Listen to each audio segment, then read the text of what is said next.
Hello everyone, welcome to Mapstick Media. അപ്പം ഇന്ന് നമ്മുടെ ഒപ്പം ഉള്ളത് സൂപ്പർ ജിംനി എന്ന സിനിമയുടെ കാസ്റ്റും ഉണ്ട്, അതേപോലെ ഒരു ക്രൂ മെമ്പറും ഉണ്ട്. വേറെ ആരെല്ലാം നമ്മൾ ആ സിനിമയിലൂടെ നമുക്ക് മുന്നിലെത്താൻ പോണ പ്രശാന്തും അതേപോലെ സിനിമയുടെ ഡയറക്ടറായ അനൂപ് ചേട്ടനാണ്. എന്തൊക്കെയുണ്ട് വിശേഷം? Welcome to Mapstick Media. അതാണ് ഞാൻ ആദ്യം പറയേണ്ടത്. അപ്പോൾ നമ്മുടെ സിനിമ ഇങ്ങനെ റിലീസിന് ഒരുങ്ങുകയാണ്. എന്തൊക്കെയാണ് സിനിമയുടെ വിശേഷങ്ങളൊക്കെ ഞങ്ങളോടൊന്ന് പങ്കുവെക്കാമോ? എന്താണ് നമ്മുടെ ഈ സൂപ്പർ ജിംനി എന്ന സിനിമ? സൂപ്പർ എന്നുള്ള വാക്ക് വരുമ്പോൾ തന്നെ അറിയില്ല, സൂപ്പർ അടിപൊളി.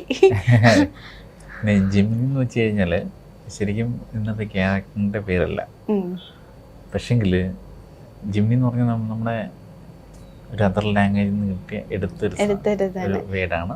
എനിക്ക് പെട്ടെന്ന് ജിംനി കേട്ടപ്പോ നമ്മുടെ പുതിയ മാരുതിയുടെ വണ്ടിയില്ലേ, ജീപ്പിലേക്ക് അതാണ് ഓർമ്മ വന്നത്. അതുമായിട്ട് കുറച്ച് റിലേറ്റഡ് ആണ്. നമ്മൾ റിലേറ്റഡ് ഇൻ ദ സെൻസ് ഒരു വെഹിക്കിൾ ആണ് എന്ന് വെച്ചാൽ ഒരു സൂപ്പർ പവർ ഉള്ള ഒരു വെഹിക്കിൾ, 4x4 എന്നുള്ള ഒരു കോൺസെപ്റ്റ്.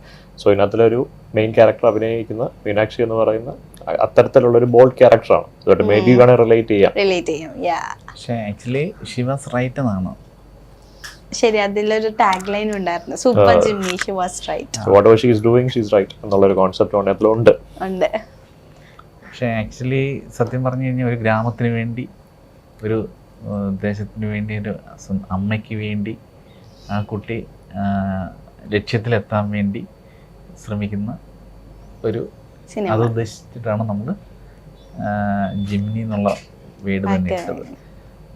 പിന്നീട് എന്താ സംഭവം എന്ന് പറഞ്ഞു കഴിഞ്ഞാൽ അത് കുറച്ചുകൂടി ഇപ്പം ഇതുപോലെ തന്നെ നമുക്ക് പലരും ചോദിക്കാറുണ്ട് എന്താണ് സൂപ്പർ ജിംനി.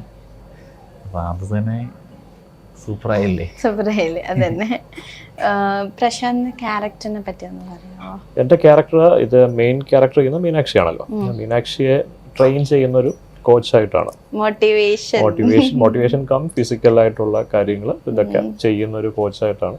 അപ്പോൾ അവർ ശരിക്കും പറഞ്ഞാൽ ഈ ഒരു ക്യാരക്ടർ നമ്മളൊരു വില്ലേജ് സെറ്റപ്പിലാണ്. അപ്പം അവിടെ ഒരു പരുവത്തിൽ പുള്ളിക്കാരി ചെയ്തുകൊണ്ടിരിക്കുന്നത് കുറച്ചുകൂടെ എൻഹാൻസ് ചെയ്യാൻ വേണ്ടി ഒരു കോച്ചിനെ ആവശ്യമായിട്ട് വരും. സോ ആ സമയത്ത് തന്നെ ഇൻട്രൊഡ്യൂസ് ചെയ്യുന്ന ഒരു ക്യാരക്ടറാണ്. അഗസ്റ്റിൻ ജോസഫ് എന്നാണ് ക്യാരക്ടറിൻ്റെ പേര്.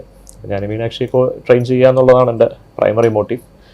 സോ അതാണ് ഞാനത് ചെയ്യാനുള്ളത്. അപ്പോൾ എന്നെ ട്രെയിൻ ചെയ്യുന്നു, മോട്ടിവേഷൻ ചെയ്യുന്നു, ബോത്ത് ഫിസിക്കലി ആൻഡ് മെൻ്റലി. എന്ന് വെച്ച് കഴിഞ്ഞാൽ ഒരു അത്ലറ്റ് എന്ന് പറയുമ്പോൾ അറിയാമല്ലോ, നമുക്ക് ഫിസിക്കലി സ്ട്രോങ് ആയിരിക്കണം, അതുപോലെ തന്നെ നമ്മൾ മെൻ്റലിയും സ്ട്രോങ് ആയിരിക്കണം.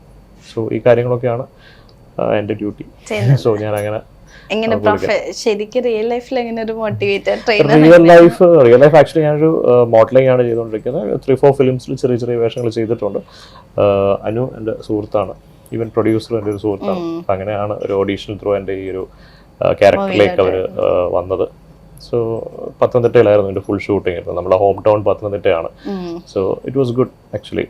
നമ്മൾ എൻജോയ് ചെയ്തൊരു ഷൂട്ടായിരുന്നു. So finally it's here. നമ്മൾ 24th റിലീസ് ചെയ്യുകയാണ്. So very excited. ഇപ്പൊ അനൂപ് ചേട്ടന്റെ ഫസ്റ്റ് മൂവിയാണ് ഇത്? ഇല്ല, ഇത് സെക്കൻഡ് മൂവി. പടയണി ആസ്പദമാക്കി പച്ചത്തട്ടം എന്ന് പറഞ്ഞ ഒരു മൂവി ചെയ്തിട്ടുണ്ട്. ഓഫ് ബീറ്റ് മൂവി ആയിരുന്നു, പക്ഷേ ഫിലിം ക്രിട്ടിക്സ് അവാർഡ് ഉണ്ടായിരുന്നു. പിന്നെ ഇന്റർനാഷണൽ ഫിലിം ഫെസ്റ്റിവലിന് കുറെ കയറിയായിരുന്നു. അപ്പോൾ ഈ ഒരു മൂവി എങ്ങനെ, ഇതിന്റെ കഥ എങ്ങനെ ഇതിലോട്ട് വരുന്നത്? പ്രത്യേകിച്ച് ട്രെയിലറൊക്കെ കണ്ടപ്പോൾ ഡ്രഗ് അഡിക്ഷൻ അങ്ങനത്തെ കുറെ സോഷ്യൽ റെലവൻ്റ് ആയ കുറെ ടോപ്പിക്സ് ഡിസ്കസ് ചെയ്യുന്നുണ്ട്. അപ്പം എങ്ങനെയാണ് മൂവിയുടെ കഥയിലോട്ട്? ഇത് ഈ സമൂഹത്തിൽ നമ്മളെല്ലാം നേരിടുന്ന, അല്ലെ നമ്മുടെയൊക്കെ മുന്നിൽ കൂടെ കാണുന്ന ഒരു വിഷയമാണ്. ഈ ലഹരി അറിയാമല്ലോ, MDMA പോലുള്ള ഒരു ലഹരിയുടെ ഉപയോഗം വളരെ കൂടുതലാണ്. അപ്പം അതാണ് നമ്മൾ അതിൻ്റെ ഒരു, പക്ഷേങ്കിൽ അതൊരു സാമൂഹിക ഇത്രയും ഇതായിട്ടുള്ളൊരു വിഷയമാണെങ്കിൽ പോലും നമ്മളൊരു ഗ്രാമീണ പശ്ചാത്തലത്തിൽ ഒരു കുടുംബ ബന്ധങ്ങൾ പറഞ്ഞുകൊണ്ടാണ് ഈ കഥ പോകുന്നത്.